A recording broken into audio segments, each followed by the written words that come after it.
Vous écoutez La Voix de l'Espérance, une émission qui vous apporte paix, joie, confiance et espérance.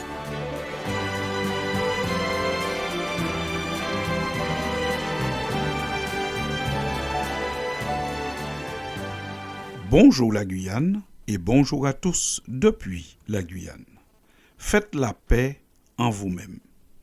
Faute de pouvoir établir la paix dans le monde, nous pouvons tous travailler à établir la paix en nous-mêmes, même si nous vivons dans un environnement agité. Cette démarche est salutaire, car à vue humaine, la paix semble s'éloigner de la terre un peu plus chaque jour. N'avez-vous pas l'impression que le monde se réveille chaque jour avec une crise en plus, malgré les appels à la paix? Alors, il ne faut quand même pas se décourager. Tous ceux qui le peuvent doivent continuer à agir et à plaider pour la paix dans le monde. Mais puisque nous savons que cet objectif est loin, en attendant, nous travaillons à créer et à établir la paix en nous-mêmes tout en continuant à plaider pour la paix dans le monde.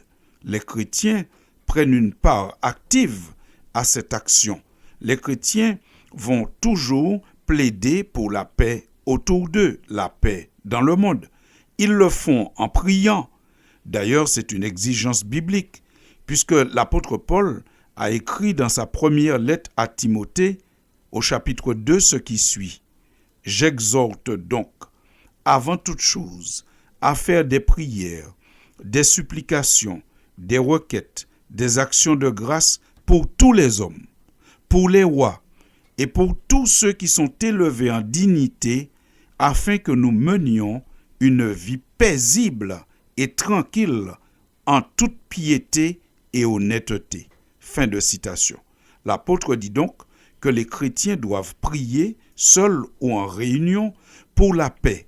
La paix dans le monde, ils doivent prier pour les dirigeants, les rois et tous ceux qui sont élevés en dignité, afin que ces personnes soient influencées à travailler à la paix. Et cette paix, les chrétiens en profitent pour vivre en toute piété et en toute honnêteté, comme le reste du monde. C'est ce qui est le souhait. Maintenant, le chrétien va aussi travailler à la paix dans le monde en apportant une influence positive, une parole douce et pleine de sagesse dans les cadres où nous évoluons. La paix comme la guerre a un prix. Il faut simplement choisir où nous voulons investir. Oui, chers amis auditeurs, la paix comme la guerre a un prix. Quand on veut la paix, il y a souvent un prix à payer, une chose à laquelle on doit renoncer. Cependant, la guerre aussi a un prix, puisque quand on fait la guerre, il y a aussi des dommages et des pertes. Alors parfois, il faudrait réfléchir. Est-ce qu'il ne vaut pas mieux perdre quelque chose et vivre dans la paix, plutôt que d'entamer une guerre où de toutes les façons, on perdra aussi? Le chrétien, lui, il va plutôt influencer à cultiver la paix, même s'il y a un prix à payer. La paix est un désir de tous les humains. Mais nous cherchons aussi la paix intérieure. La paix qui nous garde même quand nous vivons dans un environnement agité. En tant que chrétiens, nous savons que le ministère de Jésus a été fait pour donner cette paix intérieure à tous les humains qui l'acceptent. Dans son livre, le prophète Ésaïe avait déjà dit par avance, 8 siècles avant, pourquoi Jésus viendrait. Voici ce qu'il disait. « Mais il était blessé pour nos péchés, brisé pour nos iniquités. Le châtiment qui donne la paix est tombé sur lui. Et c'est par ses meurtrissures que nous sommes guéris. » Fin de citation. Oui, selon Ésaïe, qui a prophétisé 8 siècles avant la venue de Jésus, le châtiment qui est tombé sur lui, c'est-à-dire la passion du Christ, ses souffrances, sa mort, sa crucifixion, tout cela a été fait pour donner la paix. Mais vous êtes bien d'accord que nous n'avons toujours pas la paix dans le monde. Cette paix dont Ésaïe parle, c'est la paix intérieure. Jésus donne la paix du cœur, la paix de l'âme. Dans Jean 14 au verset 27, Jésus lui-même dit « Je vous laisse la paix. Je vous donne ma paix.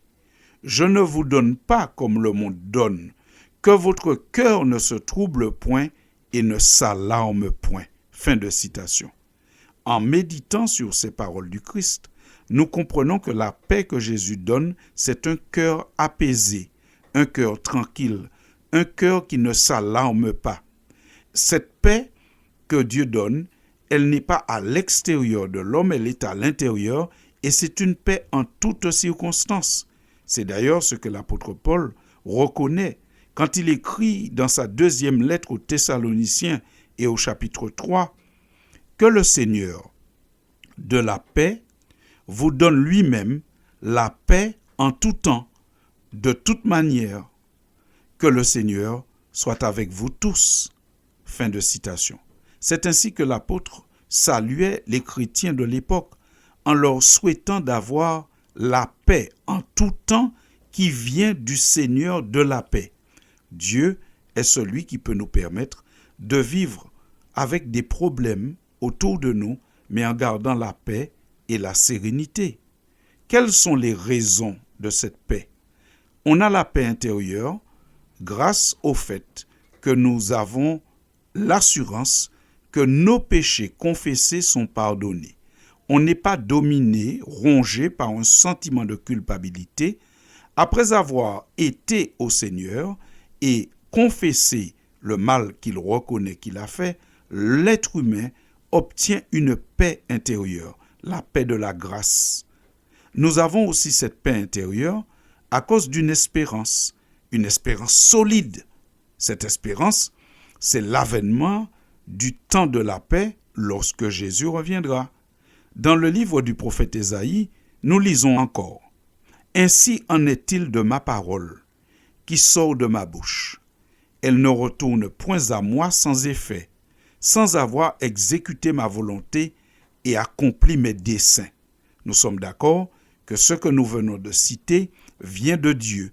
Dieu dit « Ma parole ne revient à moi jamais sans effet. » Autrement dit, quand Dieu fait une promesse, elle se réalise toujours, elle se réalisera. Et quelle est cette promesse dont parle Ésaïe?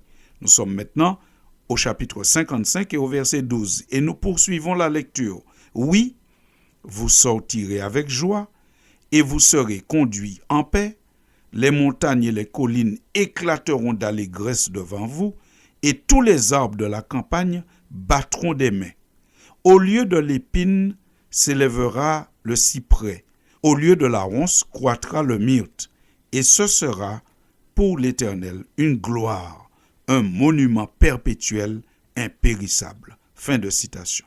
Quelle belle promesse! La promesse de vivre un jour dans un endroit où les ronces, les épines ne poussent plus, mais poussent des choses agréables, au parfum agréable, au toucher agréable. C'est simplement une très belle image pour parler de la paix. Dieu promet qu'un jour, la paix sera instaurée pour les hommes de bonne volonté qui l'acceptent comme Seigneur et Sauveur et acceptent ses principes de paix.